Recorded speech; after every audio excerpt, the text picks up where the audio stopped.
Nə Laçına gedəmirəm, nə Şuşaya. Bu niyə birdən belə baş verdi? Bilirsiniz, bugün İlham Əliyev Laçında. Həmçinin Erdoğan da bugün gəlib ora. Bugün də Pakistanın baş naziri gəlib. Nə idi o balaca kişinin adı yadıma çıxdı. Hə, Şərif.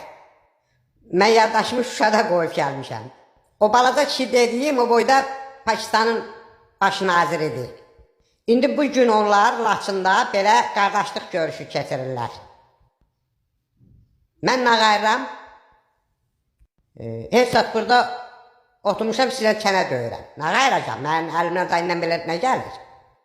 O bir söz var, deyir, ay Laçın, can sənə qurban Laçın, səni məndən aldılar, məni zibilə saldılar. Bir atalar sözündə də deyir ki, saxla puanı, gələr zamanı, tikilər Laçın hava limanı. Bir atalar sözündə də deyir ki, Türkiyə, Azərbaycan, Pakistan, hara getdi Hayestan. Makron niyə şillə yedi bu yaşında, deyirlər ki, problem var arvadın başında. Bu yaxşıdır, deyir, qurban olum İlham gələn yollara, üçlü deyirdi, mən nə deyim onlara.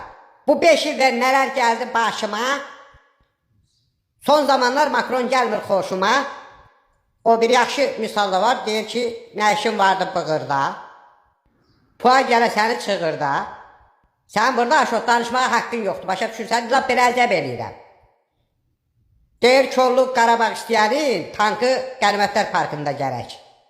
Düzdür, o da yaxşı misaldır. Deyir, nə işin vardı dəllərdə, gözün qala əllərdə. Bu da yadınızda saxlayın.